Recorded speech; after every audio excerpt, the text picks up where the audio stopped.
जान की कीमत जानकर भी जान को जोखिम में डालने वाला।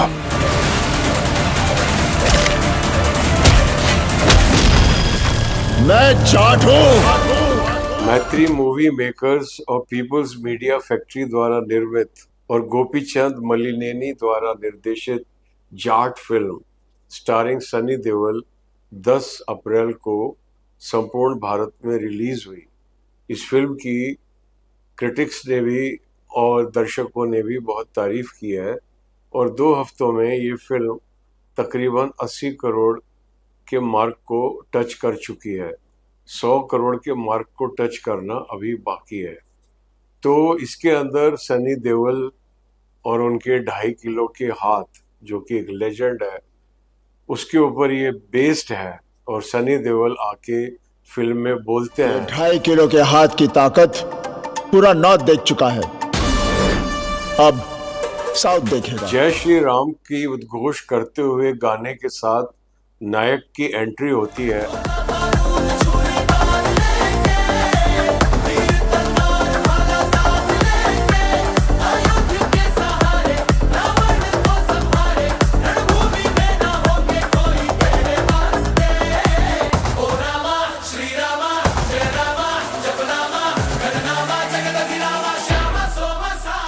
और वो ट्रेन में सफर कर रहा है चेन्नई से अयोध्या, मगर रास्ते में किन्हीं कारणवश ट्रेन रुक जाती है और काफी देर तक रुकी रहेगी। इसके लिए वो एक रेस्टोरेंट में खाने के लिए जाता है और वहां पे कुछ गुंडों की एंट्री होती है और जो वो इडली खा रहा होता है वो प्लेट गिर जाती है और फिर जो भी उन गुंडों का सरदार होता है उनको जाके हमारा नायक जाट हीरो सनी देओल वो बोलता है सॉरी बोल। सॉरी बोल। तो हंसता है, उसके साथ लड़ता है।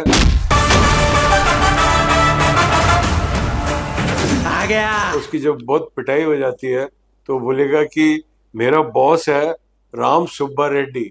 राम सुब्बा रेड्डी वो सॉरी बोलेगा। वो राम सुब्बा रेड्डी के पास जाते हैं और इसी प्रकार का प्रसंग होता है। राम सुब्बा रेड्डी की धुलाई होती है तो वो सोमोलू का नाम ले। मैं जाट हूं। वो भी पिटाई खाने के बाद में नाम लेता है राणा तुंगा का। हीरो हमारा राणा तुंगा के पास पहुंचता है। तुझे और तेरी लंका को यहीं फूंक दूंगा, आजा, आई एम वेटिंग। और राणा तुंगा पता नहीं क्या सोच समझ के सॉरी बोल देता है। वो इस समस्या को ज्यादा लिंगर नहीं करना चाहता, टालना चाहता है, लेकिन यही पिक्चर की सबसे बड़ी कमजोरी है जो अभी तक 80 करोड़ पे जाके अटकी हुई है और 100 करोड़ को क्रॉस नहीं किया अभी तक। वो ये है कि नायक की जो नायकत्व है वो कभी भी चैलेंज नहीं होना चाहिए। जो मेन विलन है वो नायक के सामने तभी आना चाहिए जब पिक्चर की क्लाइमेक्स हो।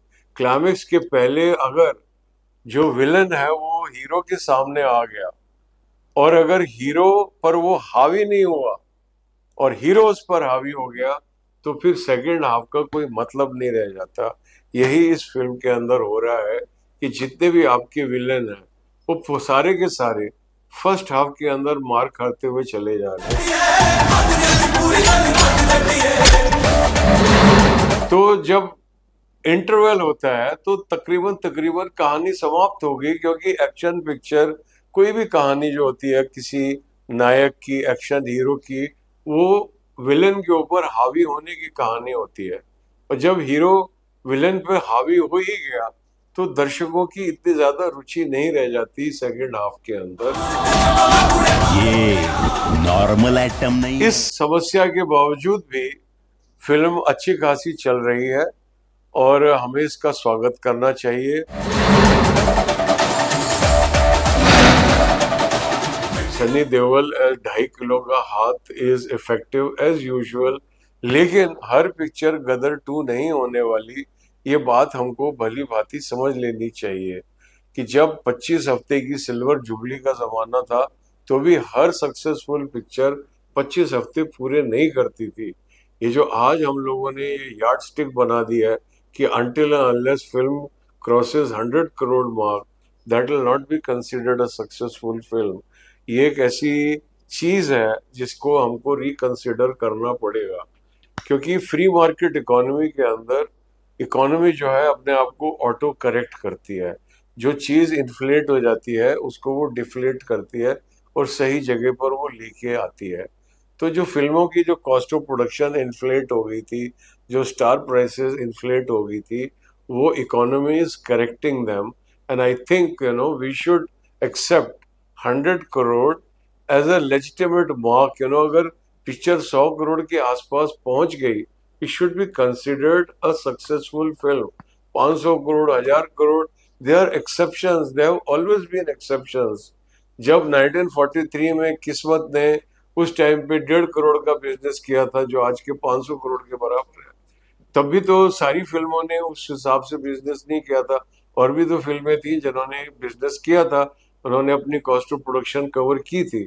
तो फिल्म का कॉस्ट ऑफ प्रोडक्शन को कवर करना, और जितनी भी फिल्में हैं, चाहे सिकंदर है, चाहे जाट है, और चाहे केसरी चैप्टर 2 है, ये सारी की सारी फिल्में हैं, इनकी कॉस्ट ऑफ प्रोडक्शन इनकी cost of production reasonable amount में मैनेज की जा सकती है। इन सारी फिल्मों को बनाने के लिए 100-100 करोड़, 200-200 करोड़ के बजट की जरूरत नहीं है। बड़ी से बड़ी फिल्म भी 25-30 करोड़ के बजट में बनाई जा सकती है। और उसके ऊपर आती है स्टार प्राइस। अब now star price needs to undergo a correction if we see the fate of these three films, of these three superstars, Salman Khan, Sunny Deol and Akshay Kumar. तो अभी हम अगले एपिसोड में बात करते हैं केसरी चैप्टर 2 की।